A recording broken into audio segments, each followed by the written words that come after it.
Defensive driving அப்படிங்கிறது இன்னைக்கு சாலைகளில் நாம் அனைவரும் பின்பற்ற வேண்டிய மிக முக்கியமான ஓட்டுநர் பாதுகாப்பு முறை. டிஃபென்சிவ் டிரைவிங்கோட உண்மையான நோக்கம் என்ன அப்படின்னா, ரோட்ல நாம தவறு செய்யாம ஓட்டிட்டு போறது மட்டும் இல்ல, ரோட்ல போகக்கூடிய மற்ற வாகன ஓட்டிகள் செய்யக்கூடிய தவறுகளை முன்கூட்டியே கணித்து விபத்து ஏற்படுவதற்கு முன்பாகவே அதை தவிர்ப்பது தான் டிஃபென்சிவ் டிரைவிங். ஸோ அந்த டிஃபென்சிவ் டிரைவிங்ல கட்டாயமா கவனிக்கப்பட வேண்டிய 10 விஷயங்களை பற்றி இந்த வீடியோல பார்க்கலாம்.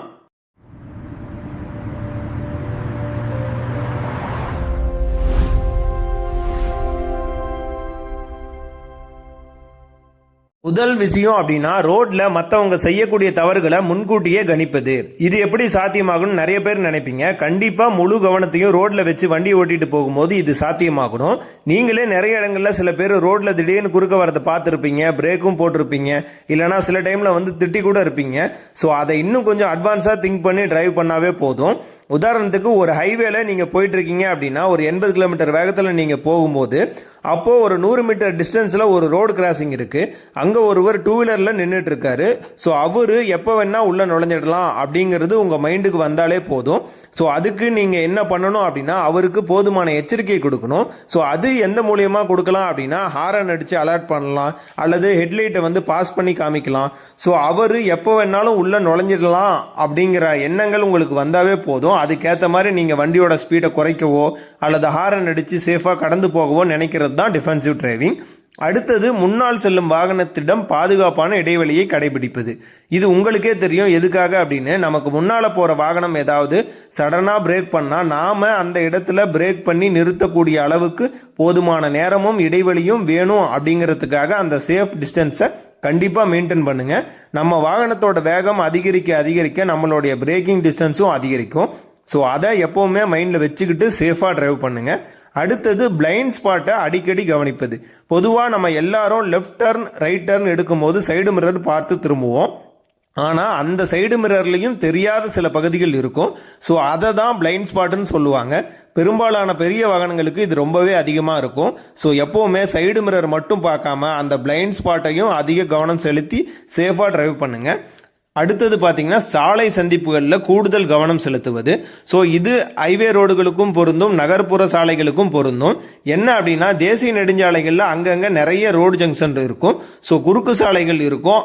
அந்த மாதிரி இடங்களை அலட்சியமா போகாம, அதாவது அந்த மாதிரி இடங்களை அலட்சியமா நினைச்சிட்டு போகாம, ரோடோட 2 சைடுல இருந்தும் ஏதாவது தவறுதலா வாகனங்கள் உள்ள நுழையிறாங்களா அப்படிங்கிறத பார்த்துக்கிட்டே போகணும். அதே போல ரோடு கிராசிங் உள்ள இடங்கள்ல தொடர்ந்து ஆக்சிலரேட்டர் கொடுத்துட்டே போகாம, பிஃபோர் ஒரு 20 மீட்டர் முன்னால ஜஸ்ட் உங்க ஆக்சிலரேட்டர்ல இருந்து காலை எடுத்தீங்கன்னாவே போதும், வண்டி பாத்தீங்கன்னா ஆட்டோமேட்டிக்கா ஸ்லோ டவுன் ஆக ஆரம்பிச்சிடும். ஸோ அந்த இடத்த நீங்க சேஃபா ஒரு ஹாரன் கொடுத்து கடந்து போன பிறகு மீண்டும் நீங்க ஆக்சிலரேட்டர் கொடுத்து போகலாம். இதுக்கு நீங்க எந்த விதமான கியரை மாற்றணும் அப்படிங்கிற அவசியம் கிடையாது. ஸோ நீங்க ஆக்சிலேட்டர்ல இருந்து காலை எடுத்துட்டீங்க அப்படின்னாவே கண்டிப்பா பிரேக் பண்ணக்கூடிய அளவுக்கு எபிலிட்டி அந்த இடத்துல வந்துடும் உங்களுக்கு. ஸோ இதனால நடக்கக்கூடிய விபத்துகள் தவிர்க்கப்படும்.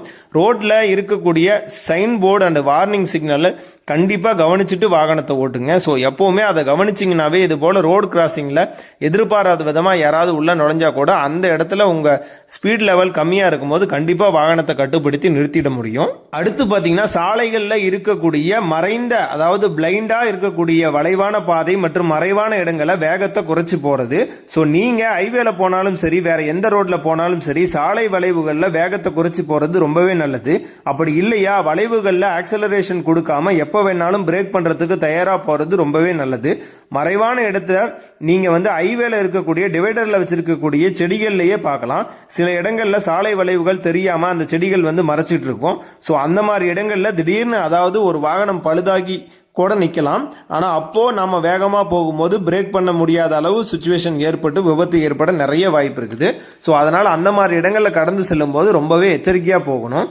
அடுத்து பாத்தீங்கன்னா, கவன சிதறல். அதாவது நிறைய பேர் இன்னைக்கு வாகனத்தை ஓட்டும் போது மொபைல் போன் யூஸ் பண்ணிட்டு போறதும், மெசேஜை பார்க்கறதும், கால் பேசுறதும், ரீல்ஸ் பார்க்கறதும்னு நிறைய இந்த மாதிரி தப்பான விஷயங்களை பண்ணிட்டு போறாங்க. ஸோ ரோட்ல நம்ம வண்டி ஓடிட்டே போகும்போது கண்டிப்பா இது போல விஷயங்களை பண்ணும்போது நம்மளுடைய கவனம் சிதறும்.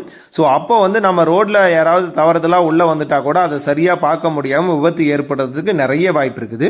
ஸோ கண்டிப்பா ஒரு சில நொடிகள் கவனக்குறைவு தான் விபத்துல சிக்க வச்சிடும். ஸோ அதனால ரோட்ல வண்டி ஓட்டிட்டு போறீங்க அப்படின்னா ரோட்ல மட்டுமே முழு கவனமா போங்க. பக்கத்தில் குழந்தைகளை உட்கார வச்சுட்டு விளையாடிட்டே போகிறதும், ரோடை பார்க்காம காரில் இருக்கவங்க கூட பேசிகிட்டே போகிறதும், இந்த மாதிரி கவன சிதறல்கள் எல்லாம் இல்லாமல் கண்டிப்பாக பாதுகாப்பாக ஓட்டிட்டு போங்க. அடுத்து பார்த்தீங்கன்னா ஓவர்டேக்கிங் செய்யும் போது ஏற்படக்கூடிய தவறுகள். நிறைய பேர் இன்னைக்கு விபத்தில் உயிரிழந்து போகிறதுக்கு காரணமே இந்த ஓவர்டேக்கிங் தான். அதாவது ஹைவேல போகிறீங்க அப்படின்னா முடிஞ்ச வரைக்கும் சேஃபான கேப் இருக்கான்னு உறுதிப்படுத்திக்கிட்டு லைட்டோ அல்லது ஹாரனோ ஒரு டைம் பாஸ் பண்ணிட்டோ அல்லது ஹாரன் நல்லா கொடுத்துட்டோ குயிக்காக ஓவர்டேக்கிங் செஞ்சு போகிறது தான் பாதுகாப்பானது. இருவழி சாலையில் பொறுத்த வரைக்கும் எதிர் திசையில் வரக்கூடிய வாகனங்கள் நின்று வரும்னு நினச்சி எப்போவுமே அவசரப்பட்டு ஓவர்டேக்கிங் செய்யாதீங்க. எதிர் திசையில் குறைந்தது ஒரு 150 மீட்டர் அளவில் எந்த வாகனமும் வராதப்போ ஹாரன் கொடுத்து ஓவர்டேக் செஞ்சுட்டு போங்க. அதுவும் இரவு நேரமாக இருந்தால் 3 மடங்கு கூடுதல் கவனமாக ஓவர்டேக்கிங் செஞ்சுட்டு போங்க. ஓவர்டேக்கிங் செய்கிறப்போ லோ பீம் லைட்டு யூஸ் பண்ணுங்கள் கண்டிப்பாக. அடுத்து பார்த்தீங்கன்னா முன்னால் செல்லும் வாகனத்தை மட்டுமே நம்பி போகாதீங்க அப்படின்னு சொல்கிறது. அதாவது இந்த தப்பை நிறைய பேர் பண்ணுவீங்க. ரோட்டில் உங்களுக்கு முன்னாடி போகிற வாகனத்தை மட்டுமே நம்பி ஃபாலோ பண்ணாதீங்க. அந்த வாகனத்துக்கு முன்னால் என்ன நடக்குது, அதாவது அந்த வாகனத்துக்கு முன்னால் ஏதாவது வாகனங்கள் போகுதா, அதை திடீர்னு நிற்பாங்களா அல்லது திடீர் தடைகள் ஏதாவது ரோட்டில் இருக்கா அப்படிங்கிறதையும் தெரிஞ்சுக்கிட்டே போக முயற்சி பண்ணுங்க. ஸோ அது எப்படி தெரிஞ்சுக்க முடியும் அப்படின்னா ரொம்ப சிம்பிள். சேஃப் டிஸ்டன்ஸை நீங்கள் மெயின்டைன் பண்ணிட்டு போனீங்கன்னாவே ஓரளவுக்கு அந்த வண்டிக்கு முன்னால் ஏதாவது வாகனங்கள் போகுதான்னு தெரிஞ்சுக்கலாம். மேலும் எந்த ஒரு இடத்துலையுமே நமக்கு முன்னாடி போகிற வாகனம் வேற ஒரு வண்டியை ஓவர்டேக்கிங் செய்கிறப்போ நீங்களும் தொடர்ந்து போகக்கூடாது. ஏன் அப்படின்னா முன்னால் போகிற வாகனம் ஏதாவது தடைகள் இருந்தால் அந்த வண்டியை திடீர்னு லெஃப்ட் சைடு இண்டிகேட்டர் போட்டு லேன் சேஞ்ச் பண்ணி போயிடுவாங்க. ஸோ நாம் அந்த வாகனத்துக்கு பின்னால் தொடர்ந்து போகும்போது விபத்தில் சிக்கிறதுக்கு நிறைய வாய்ப்பு இருக்குது. ஸோ அதை எப்போவுமே கவனமாக பார்த்து வாகனத்தை ஓட்டுங்க. அடுத்து பார்த்தீங்கன்னா 2 வீலரில் போகிறவங்களோட திடீர் நகர்வுகளை எதிர்பார்த்துக்கிட்டே போகிறது. அதாவது டிராஃபிக்ல பைக்ல போறவங்க சிலர்கிட்ட சிவிக் சென்ஸே எதிர்பார்க்க முடியாது. நாம ஒரு இடத்துல நிற்கும் போது அவங்க நம்ம காரோட லெஃப்ட் சைட்லயோ அல்லது ரைட் சைட்லயோ நிற்பாங்க. பெரிய வாகனமா இருந்தா கண்டிப்பா பிளைண்ட் ஸ்பாட்ல நிக்கிறதுக்கு நிறைய வாய்ப்பு இருக்குது. ஸோ அவங்களையும் கவனிச்சுட்டே சேஃபா வண்டியை மூவ் பண்ணணும். ஹைவேல போறவங்க திடீர்னு லெஃப்ட் அண்ட் ரைட் கட் பண்ணுவாங்க. ஸோ அவங்க மேல எப்பவுமே ஒரு கண்ணு இருக்கணும். அவங்க எப்போ வேணாலும் நம்ம பாதையில உள்ள நுழையலாம் அப்படிங்கிறத ஒரு எதிர்பார்ப்போடையும் எச்சரிக்கையோடையும் நீங்க வாகனத்தை ஓட்டிட்டு போனீங்கன்னா மட்டும்தான் சேஃபாக ஓட்டிட்டு போக முடியும். ஸோ அடுத்து 5 வினாடிகளில் நம்ம போகிற ரோட்டில் என்ன நடக்கும் அப்படிங்கிறத முன்கூட்டியே சிந்திக்கணும்.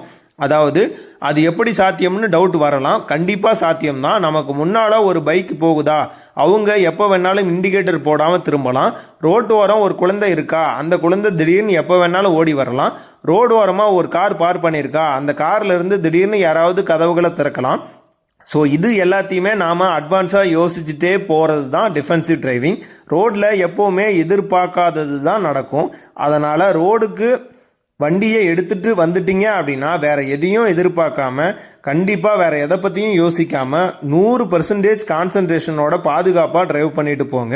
முடிஞ்ச வரைக்கும் யாராவது தவறுதலாக வந்துட்டா கூட நீங்கள் பிரேக் பண்ணி சேஃபாக கடந்து போங்க. ரோட்டில் வீண் விவாதங்களும் சண்டைகளும் 5 பைசாவுக்கு கூட பிரயோஜனம் இல்லாதது. ஸோ இதனால் மன நிம்மதி போயிடும். ரோட்டில் இறங்கி சண்டை போட்டிங்க அப்படின்னா மன நிம்மதி கண்டிப்பாக இருக்காது. ஸோ எப்போவுமே ரோட்டில் அடுத்தவங்க செய்யக்கூடிய தவறுகளை முன்கூட்டியே அறிஞ்சு பாதுகாப்பாக டிரைவ். ஸோ இந்த வீடியோவில் உங்களுக்கு இந்த தகவல்கள் ஏதாவது பயனுள்ளதாக இருந்தால் கண்டிப்பாக கமெண்டில் அதை சொல்லிட்டு போங்க.